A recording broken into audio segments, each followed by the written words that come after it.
Welcome to the final episode of our series. We have talked a lot about all the trends that are happening in the toy category right now, from TikTok to operational pitfalls. And I am very excited to have Chris Koo as our final guest on our podcast. Chris is the owner of Koo Commerce, and he is an absolute wizard when it comes to all things in Amazon operations.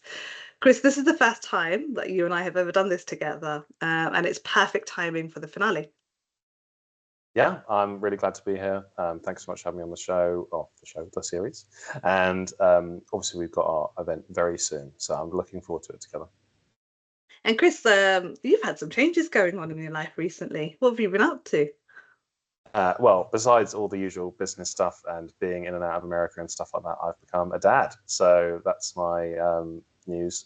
I've got a 5-month-old, and he's great. He is my joy, and he is also my alarm clock at various times of the night, depending on it's like a random alarm clock. But he's brilliant. I love him to bits. Congratulations. So how fitting is it now with a little boy that how do you look at toys, and how do you look at that category? I think I do approach it differently. I mean, obviously I like toys for myself. You know, when you're like growing up, you've got like a nostalgia value. You see some of the brands and you kind of look at them and you think, oh, I played with such and such a brand when I was growing up, or, you know, oh, I really wished I had such and such a model of, you know, this big Lego car, or this big, you know, something that cost £300, but you know, you didn't get it when you were on your 10th birthday or something. Yeah. I'm over it. But like, you know, as a parent now, you can look at it and you think, well, he's a newborn or like young one now. So I'm kind of looking at it thinking, you know, would he eat that? Would he enjoy that? Is it bright? Would he choke on it? You know, I'm kind of coming at it from this kind of angle. I'm sure as they get a bit older, you come with a different mindset to do with, you know, have we already got that? We can find that somewhere else, or, you know, like, how does that work with this? But I think it's made me feel a little bit more, or quite a bit more connected to it as a category, actually.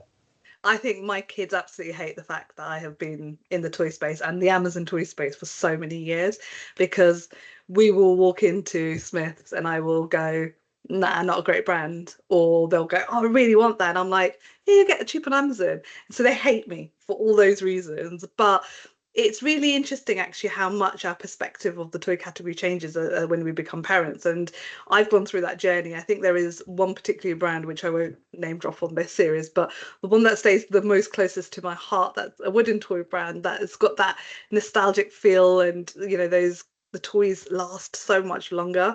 That's the brand that we had continuously in our house. But you know, what I also find interesting is when we look at Amazon and the different categories that are there, the toy category continues to be so different and so demanding in its own right. And the more we continue to work in this space, the more I feel like it's completely different.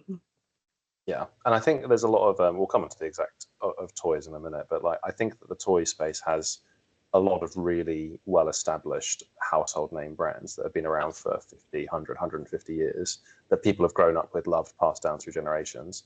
And there's obviously challenger brands in there, but it's different from, like, if you're in, you know, get a white label homeware product or something like that, just slap a label on it and, or, you know, make a new brand. I'm not trying to be crass, but like, you know, it's you can just find and source products like this.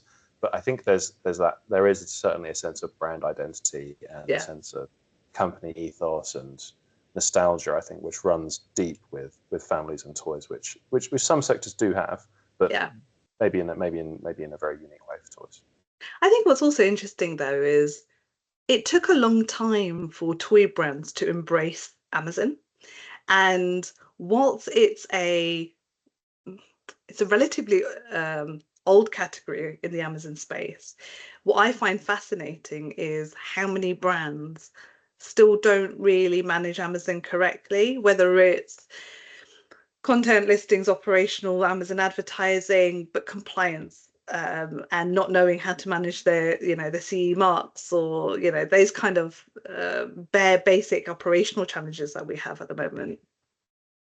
Yeah, I mean, it might be like a kind of sense of tradition, like what they've always done, and, you know, whether that's brick and mortar and then transitioning onto Amazon, or if it's within Amazon, viewing it as just any other retail channel that you go through. I know it gets talked a lot about in our space, but you can't approach Amazon just as, oh, I sell through eBay, I sell through my website, I sell to wholesale, and part of that is I sell to Amazon. It's a different machine that you're going into, and I think the businesses that do the best on Amazon are those that have. I'm not. This is obviously your. It's like in terms of the content, the strategy, and the whole account approach. You need to view it as a whole project, and particularly, take like cross-border expansion, for example. You need to be able to maneuver in each marketplace correctly, and compliantly as well. Yeah. And do you think, like, as an operations guru, I remember again at my time at different toy companies where packaging was super important, right? And on shelf in the way it looks, I completely understand why it needs to be done, why it needs to be like that. How do you feel about packaging in Amazon? Do you feel like that correlates and there is an importance in that? Yes and no. I've seen some really, really good examples of packaging done well on Amazon with toys specifically. I've also seen it be completely almost feels like irrelevant. So, for example, I'll start with a positive example. There was some product I saw, again, I won't name drop which one it was, but what they'd done is they'd done a ship-in product packaging unit. So it was going to go in and go out to the consumer and what it came into Amazon in. But it was like the box itself was part of the experience for the toy. It wasn't integral to the toy itself. Yeah. Obviously, the toy is what you're buying, but there was a bit of an extra, like a value add with, oh, here's my box, and it unfolded, and I think it clicked together in such a way that made it not complete, because the toy is obviously complete in itself, and you don't want a random cardboard box to be part of your value offering to someone. But I think it felt like a really exciting. It felt like you were almost getting that like D2C e-commerce experience that you would hope for with a direct sale, but you were getting that from Amazon. Yeah. And I think that works well. On the other hand, I've heard people that did specific packaging just for Amazon. They were making their products really nice and beautifully packaged and everything, send them in. And as soon as Amazon got them, you know what they did? They just ripped all the packaging off, straight in the recycler, put it into a tote. And when it went to the customer, they got a plain, Amazon envelope with the package inside, the product inside. And I think you need to make sure that, if you're trying to deliver a certain experience, that is actually happening. But I think it can land really well if you get it right. Yeah, I agree. And, we've seen some of that bad press also with things like FFP and SIOC, so frustration-free packaging and shipping and container for our listeners. But I remember the bad press that they were receiving, where some little girl's Barbie dream house was just delivered in frustration-free packaging, right? And all of a sudden, this item gets delivered, and the little girl walks in and sees that that's Santa's gift that's been delivered early. And I think the toy category, it's almost, I feel like the type of customer Amazon is and the toy category is, it can sometimes really clash. Whether it's asking for so many conformity requirements and CE trademarks and batteries and operational stuff and things like that, that is typically on the packaging, but you've got to then make sure that it's certified and listed correctly on Amazon. I do feel like some of those two things clash sometimes, but those that understand Amazon as a customer in the toy category quite specifically also understand the importance of treating the Amazon as a retailer independently and differently too. Mm-hmm. Yeah, I mean, like you say, if you've got those traditional relationships with your stores that you'd be selling into, you've already got that established. And if they know they're coming to you as a brand, they know your products are going to be good, certified with such and such, compliance on. Amazon is a little bit more. I feel like that because they're a little bit more detached in some ways, you need to kind of tell them, okay, we have this certification for this and that. They need something to distinguish you from someone who's just come off the bat and is saying, okay, great, I've got a new kids toy that I'm launching. And they don't know if it's not a choking hazard. They don't know if it's going to set fire to something, if it's going to have a battery explode or whatever else. Absolutely. Obviously, in our minds, if you're a nicely established, been going for 200-year family brand, that's a complete non-question. You would never even allow that kind of thing. But from Amazon's perspective, because they're so data driven, you just need to give the machine what the machine needs to function. Yeah, and the toy category is unique in itself, with the fact that it has so many different movie releases and trends that happen. But with the rise of some of that, I think counterfeit product appearing on Amazon also increases exponentially. And, there is a lot of bad press that Amazon get on the back of counterfeit. Do you Mhm. think Amazon manage counterfeits correctly? There is, yeah, like I said, there's a lot of bad press about it and a lot of bad actors in that space as well. And it's very tricky because obviously if you've got a license, you want to tightly control how your name gets used, how your logo is used, where those rights are sold, and so on. And the people that have those rights operate under very strict contractual terms, what they can and can't do with with without those.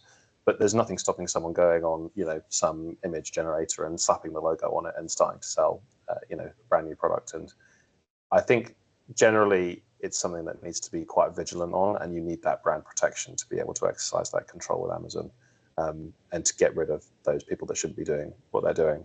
And it's kind of dovetails into that conversation about distribution control and where Yeah. your products are going and how they're going to get there.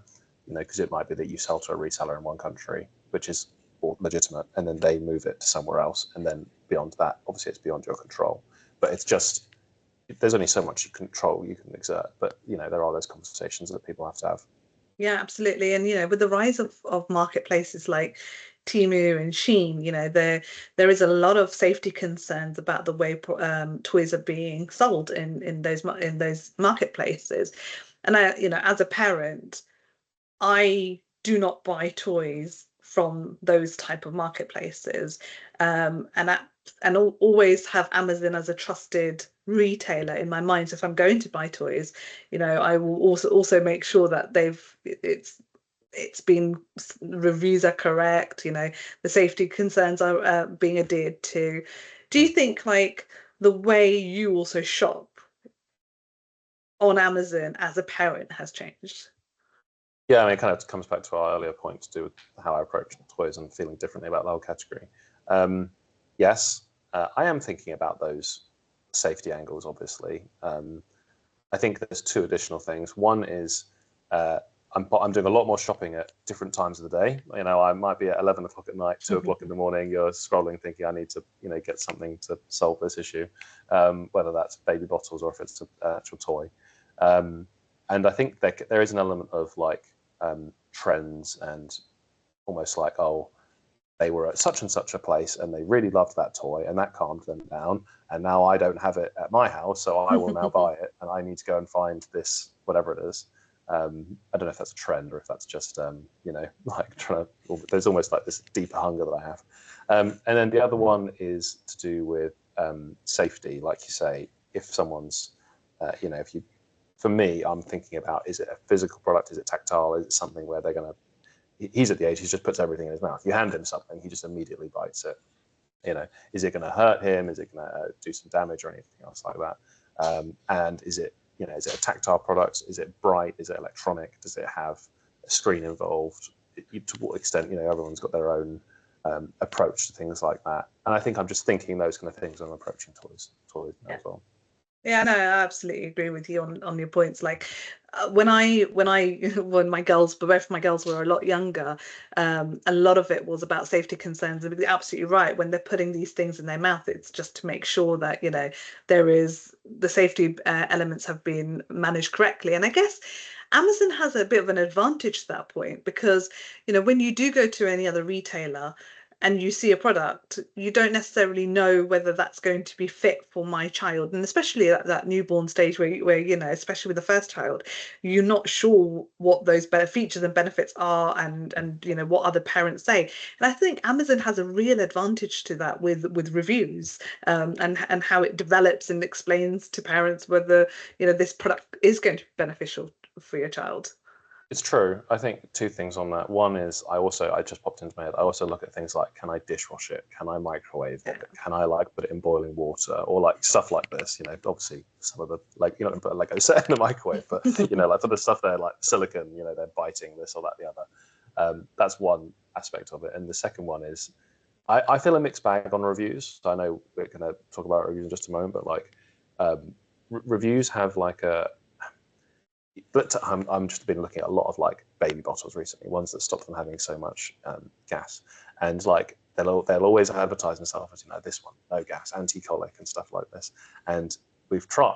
Honestly, I'm sure I've tried every single brand that there's available. Not that he's terrible, but you just, you know, you're kind of thinking, I can spend 15 quid, get a set of these, maybe that'll fix it. Try it again, try it again, try it again. Yeah. And now I've got every single type of thing stacked up in the kitchen, and I'm starting to think like, the reviews tell you, okay, this works for me, but then there's also going to be someone who maybe didn't write a review where it's like, oh, it didn't work for me. So I think that this is not to say that reviews on Amazon are meaningless, but maybe it's like that wider piece of like on their e-com strategy, on their marketing strategy, you're having that messaging going out. I'm going to look at it on Amazon and find it there, but I am going to go research on, you know, probably I don't spend a huge amount of time on Mumsnet, but do you know what I mean? Like that kind of thing. Like I'm going to go look on there. What do they say? What do they say on their Instagram page? How does it being reviewed on, I don't know, oh, influencer such and such has popped up on your Instagram and says, you know, oh, baby bottle this, try that. I know with that baby bottle separate to toys, but do you know what I mean, that whole like way of thinking, I think people do approach it that way. You know, oh, here's the next toy that's come out. Oh, someone puts a black mark against it. You know, my kid bit this and he hurt himself, or he's done that. It's gonna, you know, you've got to Massive keep that impact. Yeah. yeah. Anyway, I'm just talking about kids' toys now, and about the bottles. This is my conversation a lot of the time. I didn't know, but you're absolutely spot on with the rise of kind of like social proofing and how important it is. Reviews are massive on Amazon, and it's super important that they're managed correctly. Now, lots of brands, you know, we as a consulting agency, we talk about it all the time and about the importance of reviews, and we're saying that they're the brilliant basics. But you know, Yeah, Amazon has had such bad press on fake reviews. Fake reviews in the toy category can be incredibly dangerous. Well, you know, what's your thoughts on some of that? yeah, we've seen some bad press with reviews recently. One is just for like review inflation, like so for, you know, asking people to write your review, give them £5 off the next order, give us 5 stars on this review, and we'll get you such and such off your next website purchase at this link or a QR code or something like that. Anything like that obviously is not going to. I think it still wasn't acceptable back in the day, but I think it kind of got a bit of a pass, like in the, you know, 2016, 2019. Lots of people were doing it, ramp up, makes loads of sales, great, drive it to D2C and this kind of thing. But I think we see a lot of Amazon clamping down on it now. You see that, and a similar thing with listings that were like, I've even seen like product switches, like it was listed as one product and then it then gets renamed and switched into something else. And for small changes, obviously that's acceptable if it's just like a slight tweak in something, updating the packaging or whatever. But you know, I've seen some huge switches in it. All the reviews talk about this light is amazing, and then the next one's up talk about this food blend is amazing or something, and you're like, well, this is very different change in thing here. Just on the reviews, like they are so important. And you know, when I'm scrolling and I look for a product, you know, if it says 5 stars but it says 3 reviews or something, I'm probably just going to skip past it. You know, you're looking for that sense of, I want a number that's over 100. I want a number that's over 1,000. Absolutely. You know, like, Absolutely. and Yeah. if it says 4.4 stars, 1,500 ratings, or 5 stars, 3 ratings, which one are you going to go for? You know, the 4.4 is actually better because you're kind of thinking, Yeah. it's a real product. At least 1,500 people have bought it and said it was good. Yeah. That's what I'm looking for. So I think there is still that thing you have to generate. You just have to do it in the right way. You have to do it genuinely, whether that's Vine or if it's other programs you get into. You need to generate them in a legitimate way. Yeah. Yeah, absolutely. So taking it into, you know, what I know you're absolutely amazing at is the Amazon operations piece, right? Now, toys in Q4 can be operationally brutal. If you haven't got your forecasting correct, if there's compliance issues, if you're you know, using seller and you've got FBA storage restrictions, you can't get a correct booking, chargebacks, you name it. It can be disastrous. What's the, do you have a golden nugget to offer the toy community in how to handle Amazon operations in Q4?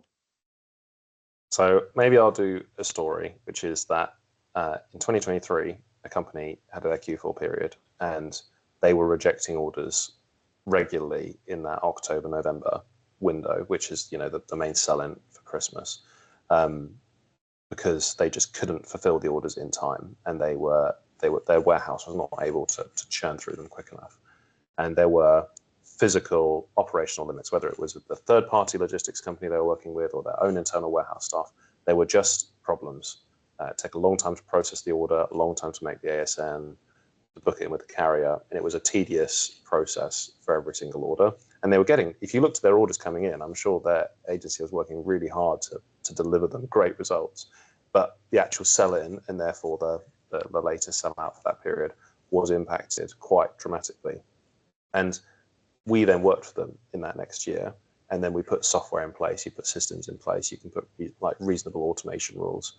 Some things obviously still involve a human touch point, but as much as possible you want to reduce the contact that you need with an order for it going out the door, and make those vendor orders or whichever dispatches you're doing much more manageable. So I would say we're approaching Q4 already, but you want to be thinking, what tech have we got in place? Are we able to handle it? Will our 3PL be geared up for it?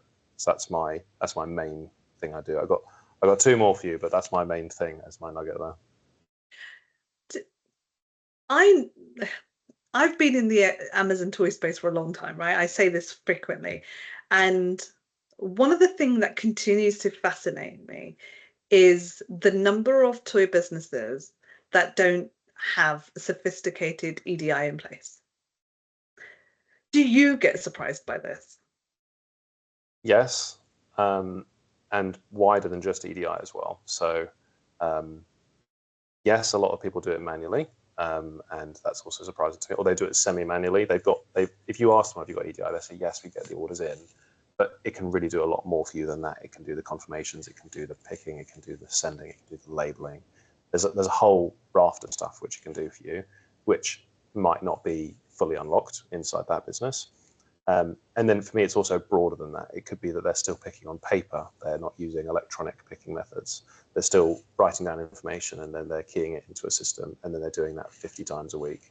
Or this latest thing that Amazon's asking for is they're trying to, this is one of my points, is that they're asking you to capture how pallets were packed, and for people that do toys, they're sending mixed pallets, need to know which items on which pallet. That's going to be a whole nother strain on the warehouse. Most people probably won't do it, or they won't do it accurately. Again, we've got tech which can solve all of that, and it's amazing. But it's just, I feel like Amazon is trying to pull some of these businesses to say, like, here's the standard, here's what you need to hit, here's the timeline we need to deliver in.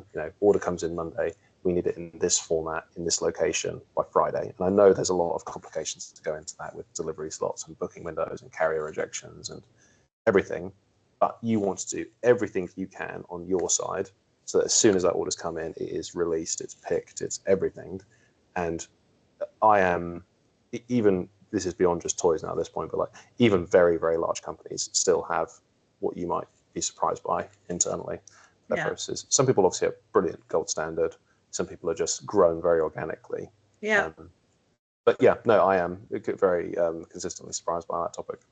And like the toy category quite specifically continues to have a lot of operational challenges working with Amazon. Technically Amazon's order processing and the way that they operate their warehouse is almost like a just-in-time process. And if you think about the toy category, and I think I've said this in a previous podcast, is it's very the toy category is trend-led, right? They're right now they're presenting autumn winter 2026, right? So there is already a very large catalog that is already being looked at in a different way, and Amazon's much more reactive to wait to see what the algorithm determines and wants to buy.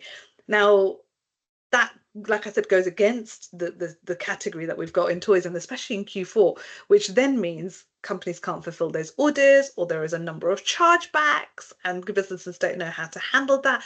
There is a classic problem about assortment to solids in the toy category, because that's the type of industry that can what has to buy in assortments as well.